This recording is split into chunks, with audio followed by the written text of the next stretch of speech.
Hello dear student, এখানে 2 মার্কের 20টি question দুটো পার্টে আলোচনা করা হয়েছে। এটা প্রথম পার্ট, এখানে 10টা আলোচনা করা হয়েছে।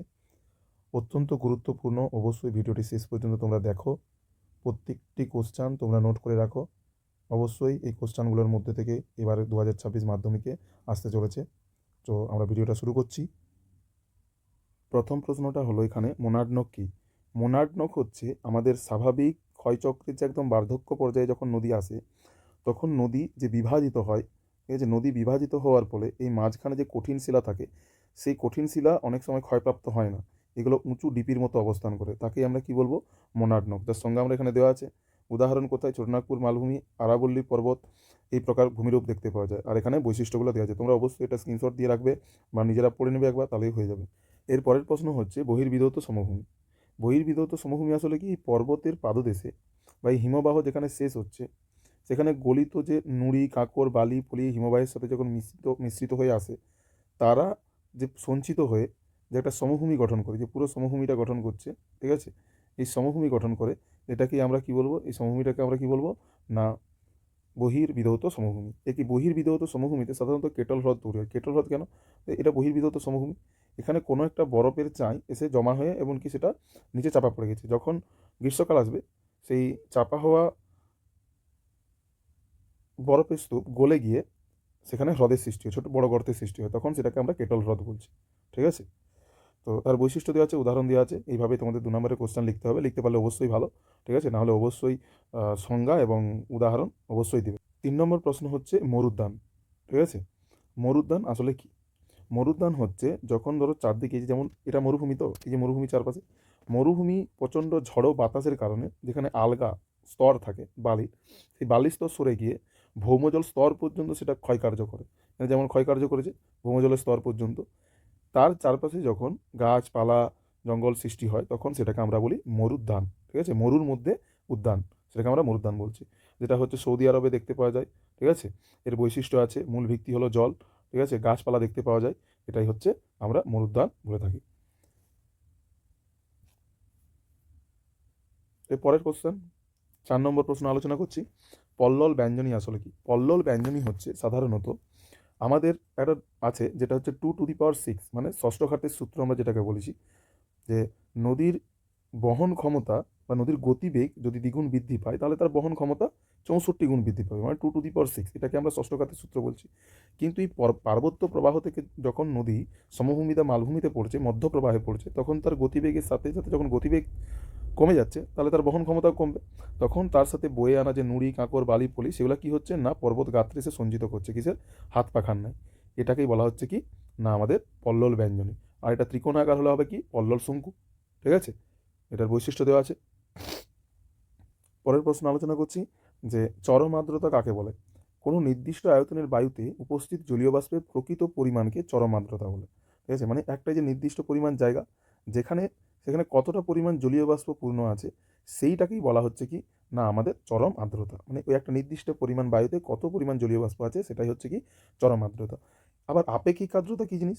যদি এখানে লেখা নেই আপেক্ষিক আর্দ্রতা, তা বলছি আপেক্ষিক আর্দ্রতা হচ্ছে যে একটা নির্দিষ্ট পরিমাণ বায়ুতে তার তাপমাত্রা অনুপাতে সে কতটা জলীয় বাষ্প ধারণ করতে পারে, মানে কতটা জলীয় বাষ্প সে নিজে আয়ত্ত করতে পারে, সেটাই হচ্ছে কি? না, আমাদের আপেক্ষিক আর্দ্রতা। যেমন ধরো একটা মানুষ হচ্ছে, তার কাছে আছে একটা 5 কিলো ডাল। ঠিক আছে?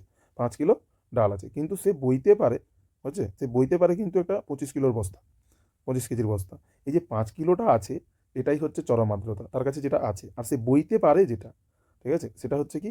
না, তার আপেক্ষিক আর্দ্রতা। ঠিক আছে? এখানে বৈশিষ্ট্য আছে। যদি এই প্রশ্নটা অবশ্যই ইম্পর্টেন্ট, খুবই, তোমরা সবাই লিখে রাখতে পারো বা দেখে রাখতে পারো, এটা পরীক্ষায় আসবে এবছর। ঠিক আছে? পরের প্রশ্নে যাওয়া যাক। এরপরের প্রশ্ন হলো মৌসুমি বিস্ফোরণ। ঠিক আছে? মৌসুমি বিস্ফোরণ হচ্ছে, এই যে আমাদের আমাদের প্রথমত ভারতবর্ষে হচ্ছে জুন মাসের ফার্স্ট উইক থেকে, ঠিক আছে, জুন মাসের ফার্স্ট উইক থেকে কি হয়? না, আমাদের বর্ষা ঢুকতে থাকে, এই যে আরবিয়ান শাখা। ঠিক আছে? এই আরবিয়ান শাখা, ঠিক আছে, প্রথমে কি হবে? না, আমাদের এই সময় বা মে জুন মাসে প্রচণ্ড পরিমাণে গরম থাকে। এই গরম থাকার কারণে এই স্থলভাগ প্রচণ্ড উষ্ণ হয়। ফলে কি হয়?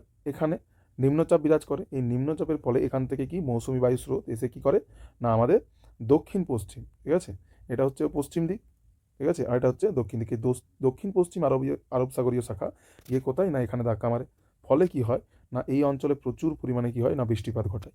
ঠিক আছে, প্রচুর পরিমাণে ঝড় বিদ্যুৎ সহ প্রচুর পরিমাণে বৃষ্টিপাত ঘটায়, এটাকেই বলা হচ্ছে কি না আমাদের মৌসুমী বিস্ফোরণ। ঠিক আছে, বৈশিষ্ট্য দেওয়া আছে, অবশ্যই এটা দেখে নেবে। চলো পরের কোশ্চেন যাওয়া যাক। এরপরে হচ্ছে পেরিজি জোয়ার কি। ঠিক আছে, এখানে অ্যাপোজি থাকে আর পেরিজি, আমরা যেমন ক্লাস 9-এ পড়েছিলাম, একটা হচ্ছে অপসুর অবস্থান আর একটা হচ্ছে অনুসুর অবস্থান, ঠিক সেরকম এখানেও হচ্ছে অ্যাপোজি হয় আর পেরিজি হয়। পেরিজি মানে হচ্ছে পৃথিবী থেকে চাঁদের দূরত্ব সবচেয়ে কম। ঠিক আছে, সবচেয়ে কম দূরত্বটাকেই বলা হচ্ছে কি না আমাদের পেরিজি জোয়ার। যখন কি হয় পৃথিবীর কক্ষপথে ঘুরছে, চাঁদ নিজের কক্ষপথে পৃথিবীকে কেন্দ্র করে ঘুরছে, একটা সময় আসে যেখানে তার পৃথিবী থেকে চাঁদের দূরত্ব সবচেয়ে কম হয়, ফলে যেদিন কম হয় তাহলে চাঁদের আকর্ষণ বল পৃথিবীতে সব থেকে বেশি কাজ করে, ফলে সেখানে প্রবল জোয়ারের প্রাবল্য দেখতে পাওয়া যায়। ঠিক আছে, আমরা জানি সাধারণত চন্দ্র এবং সূর্যের আকর্ষণেই জোয়ার এসে থাকে। তো এই যে চন্দ্রের কাছাকাছি চলে এসেছে তাই জোয়ারের প্রাবল্য সেদিন খুবই বেশি হয়, এই জন্যই বলা হয় সেই জোয়ারটাকে বলা হয় পেরিজি জোয়ার। ঠিক আছে, এখানে বৈশিষ্ট্য দিয়ে আছে পেরিজি জোয়ারের, অবশ্যই নোট করে রাখতে পারো বা এখানে পড়তে পারো বা স্ক্রিনশট মেরে দেখে নেবে। ঠিক আছে, পরের প্রশ্নে যাওয়া যাক। চলো এরপরের প্রশ্ন আলোচনা করি। এবার হচ্ছে মগ্নচড়া কাকে বলে। মগ্নচড়া সাধারণত আমাদের যে পুরো মহাসাগর আছে, ঠিক আছে, এখানে কি হয় না উষ্ণ স্রোত প্রবাহিত হয়, আবার এই পাশ থেকে কী হয় শীতল স্রোতও প্রবাহিত হয়। তাহলে শীতল স্রোত যখন প্রবাহিত হচ্ছে এটা শীতল স্রোত, আর এটা হচ্ছে উষ্ণ স্রোত। ঠিক আছে, এটা হচ্ছে কুল, এটা হচ্ছে হট। ঠিক আছে, তো এই শীতল স্রোতের সাথে অনেক সময় কি হয় হিমশৈল, ঠিক আছে, যে হিমশৈলতে ধাক্কা দিয়ে টাইটানিক ডুবে গিয়েছিল, সেই হিমশৈলতে কি হয় অনেক নুড়ি কাঁকড় বালি পলি জমা থাকে। ঠিক আছে, সেই যখন উষ্ণ স্রোতের সাথে এই শীতল স্রোত মিলিত হয় সেই হিমশৈলের কি হয় বরফ গলে গিয়ে তার সমুদ্রের তলদেশে কি হয় না আমাদের বালি পলি সঞ্চিত হয়ে সমুদ্রকে অগভীর করে তোলে। তো সেখানে সমুদ্রের আলো সূর্যের আলো প্রবেশ করে, ফলে সেখানে কি হয় ছোট ছোট প্লাঙ্কটন, ঠিক আছে, এখানে জমে সেখানে নুড়ি বালি কাদা তো সঞ্চিত হয়ে সেখানে কি হয় না গভীরতা হ্রাস পায়। এই ধরনের অঞ্চলকে কি বলা হয় না মগ্নচড়া। ঠিক আছে, এই মগ্নচড়ার উদাহরণ কি আছে, উত্তর আমেরিকার উত্তর পূর্ব উপকূলে অবস্থিত গ্র্যান্ড ব্যাংক, আমাদের জানি পৃথিবীর বৃহত্তম মগ্নচড়া গ্র্যান্ড ব্যাংক, এখানে মৎস্য আহরণ ক্ষেত্র গড়ে ওঠে, কারণ এখানে প্রচুর পরিমাণে কি হয় না আমাদের প্ল্যাঙ্কটন জন্মায়, ফলে মাছের সমাগম হয়। তার জন্য এখানে কি হয় না এই মগ্নচড়াগুলিকে কেন্দ্র করে বৃহত্তম মৎস্য আহরণ ক্ষেত্র গড়ে উঠেছে। মগ্নচড়া লেখার সময় তুমি শুধুমাত্র এই উদাহরণ এবং সংজ্ঞা লিখলেই হবে, কিন্তু যদি মগ্নচড়াকে কেন্দ্র করে কেন বৃহত্তম মৎস্য আহরণ ক্ষেত্র গড়ে উঠেছে তাহলে এটা পুরোটা যদি লিখতে পারো তাহলে খুবই ভালো হয়। ঠিক আছে, চলো তখন প্রশ্নটা কিন্তু 3 নম্বরের হয়ে যাবে। ঠিক আছে, এবারে আমরা পরের প্রশ্ন আলোচনা করি।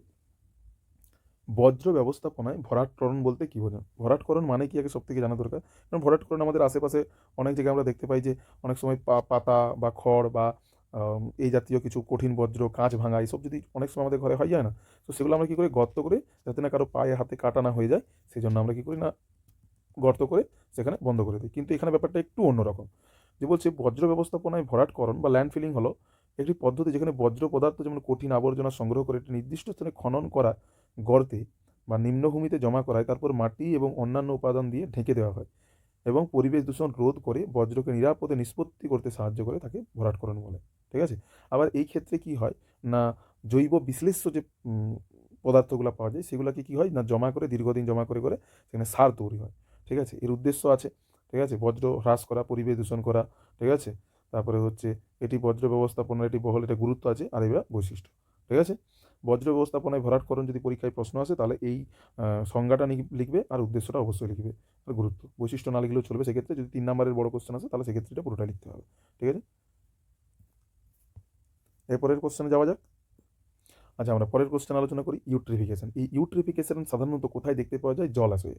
ঠিক আছে, এটা 1 নম্বরের কোশ্চেন, যে ইউট্রিফিকেশন সাধারণত কোথায় দেখতে পাওয়া যায় জলাশয়, বা জলাশয় কোন ধরনের দূষণ হয় ইউট্রিফিকেশন, নদী পুকুর হ্রদ। এখানে কি হয় না এই পুকুরে, ঠিক আছে, এই পুকুরে কি হয় না নাইট্রোজেন এবং ফসফরাসের মতো পুষ্টি উপাদান কি হয় না অধিক বেড়ে যায়, ফলে কি হয় সেখানে কি হয় না জলজ শৈবাল বিশেষ করে কচুরিপানা, ঠিক আছে, সেগুলো প্রচণ্ড পরিমাণে জন্ম হয়। ফলে কি হয় যে জলের মধ্যে যে অক্সিজেনটা থাকে, ঠিক আছে, যেখানে মাছ টাছ জন্মায় তার জন্য সেই অক্সিজেন কি হয় তারা শোষণ করে নেয়। ফলে কি হয় সেই পুকুরে যেখানে কচুরিপানা বা যেখানে ইউট্রিফিকেশন হয় সেখানে কোনো মাছ জন্মায় না। ঠিক আছে, এখানে কি হয় বিওডি বায়োলজিক্যাল অক্সিজেন ডিমান্ড তৈরি হয়। ঠিক আছে, ফলে কি হয় না এখানে মাছ এবং অন্যান্য জলজ প্রাণীর মৃত্যু হয় অক্সিজেন হ্রাসের ফলে। ঠিক আছে, এটাকে আমরা কি বলবো ইউট্রিফিকেশন বলে। ঠিক আছে, বৈশিষ্ট্য কি না এখানে দেওয়া আছে। ঠিক আছে, আবার এখানে কি হয় না, এই জলাশয়ে অক্সিজেনের অভাবে কি হয়, মৃত অঞ্চলে পরিণত হয়। এখানে আবার প্রশ্ন পড়তে পারে যে মৃত অঞ্চল কিভাবে গঠিত হয়। ঠিক আছে, সেক্ষেত্রে কিন্তু এই প্রশ্নের উত্তরটা লিখলে হয়ে যাবে। ঠিক আছে, 10টা প্রশ্ন আমাদের কমপ্লিট হয়ে গেল। ঠিক আছে, এটা প্রথম পার্ট। এবং যদি ভালো লেগে থাকে অবশ্যই লাইক এবং সাবস্ক্রাইব করে পাশে থেকো। আর পরবর্তী আপডেট পেতে তো অবশ্যই সাবস্ক্রাইব করে নিও। ঠিক আছে, চলো, জয় হিন্দ, জয় ভারত।